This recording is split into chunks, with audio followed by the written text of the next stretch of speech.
My late father, Desmond Jones, was a professional artist. He left behind a treasure trove of incredible art, which he never exhibited during his lifetime. Faced with no space to keep it, massive costs for storage or selling it at general auction for very little because of his lack of presence on the art market, I made a website for his art and came up with a creative idea.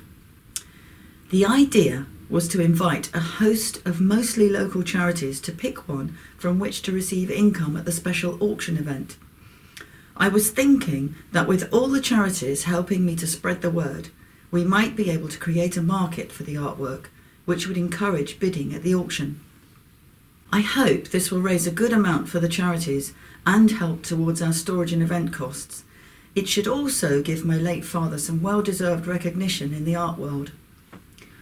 This video will introduce some of the local charities involved and document the pre-auction exhibition at Orleans House.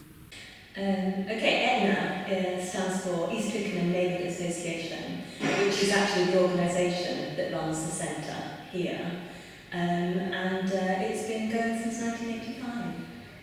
The ETNA Community Centre is not actually an volcano, it is a community centre here in the heart of TW1. We're a thriving and very much used centre for all the community, which includes from toddlers to seniors to everybody in between. And we cover a huge range of activities here at ETNA. Everybody's welcome here at the ETNA Centre, and we offer a warm and very welcoming environment to everybody who comes, which is why it's so popular. Huge range of activities, bridge and table tennis, and an amazing singing group which seems to be really vitalising people to come out and make new friends whilst having an amazing time singing to their heart's content.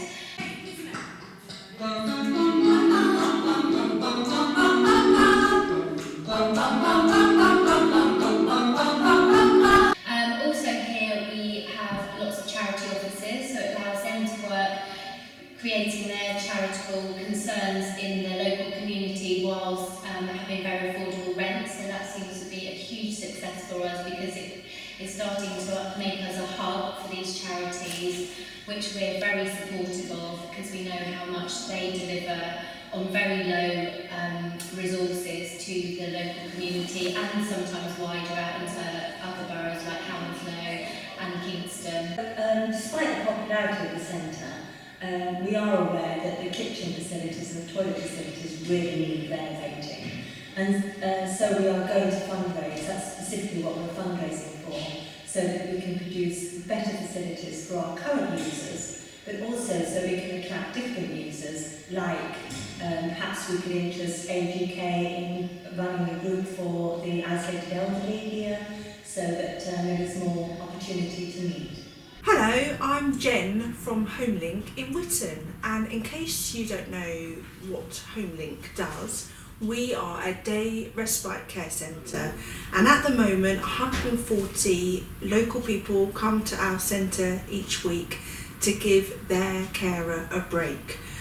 Caring is tiring, exhausting and stressful, so often by giving people a break we give carers a chance to recharge their batteries, and often carers describe HomeLink as simply a lifeline. My name's Helena, I'm a staff nurse here at HomeLink, and we look after a variety of conditions, not just those with dementia. We've got people with neurological conditions, including strokes, Parkinson's, multiple sclerosis. My name is Anne Pannett, and my husband Michael attended HomeLink for nearly 5 years before he unfortunately had to go into a home.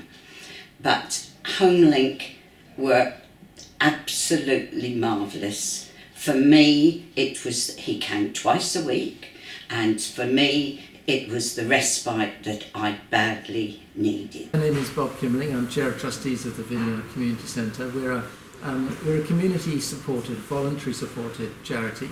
We've been going now just for 5 years. We have something like 55, 60 regular volunteers involved. I'm Desiree Shepherd, Vineyard Community Centre Manager.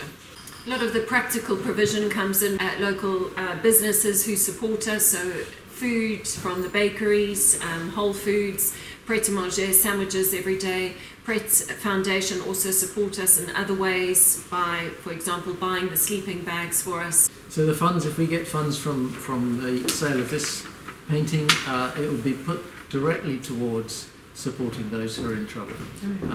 It could be winter, night shelter issues, people that are off sleeping in the cold weather. We might be buying sleeping bags, or we might be providing warm clothing. We certainly provide every week food, clothing, showers, cleaning, communications, postal address, everything that someone would want. My favourite auctioneer on BBC's Bargain Hunt and Antiques Road Trip is the charming and bubbly Charlie Ross. I decided to see whether he would take my special auction, so I emailed him explaining my idea and how, despite being new to the art market, the work had received praise from VIPs at a presentation event in February 2016. Charlie had a look at the images of the art on the website and declared that he loved the idea and thought it was extraordinary and mad, and given the help from the charities, my enthusiasm and his auctioneering skill, we should be able to make it work.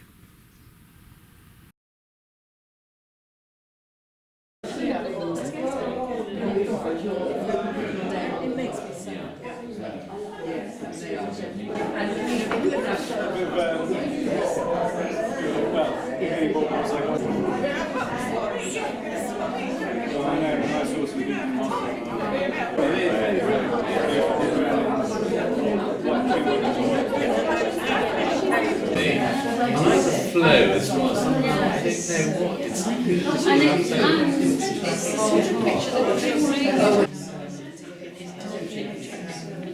Oh, okay. I'd probably be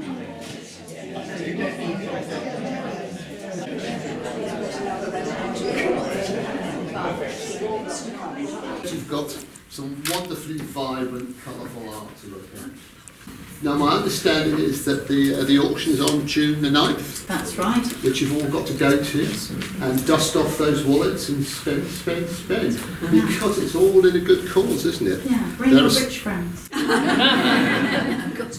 30 charities, is that right? There's actually 39 charities. 39. Most of them are local ones. Most of them local. Okay. Let's have some names of the charities. Come on. Well, with Spear, they've got quite a few here today. It's off the record. Speak up if you're from a charity. Environment Trust. React. Okay. Who else? Vineyard Community Centre. River Thames Boat Project. Well done, sir. Any more? Kew Scouts. Kew Scouts. Friends of Abbeyfield. West Point, Saint and Leon. We have a school and a church.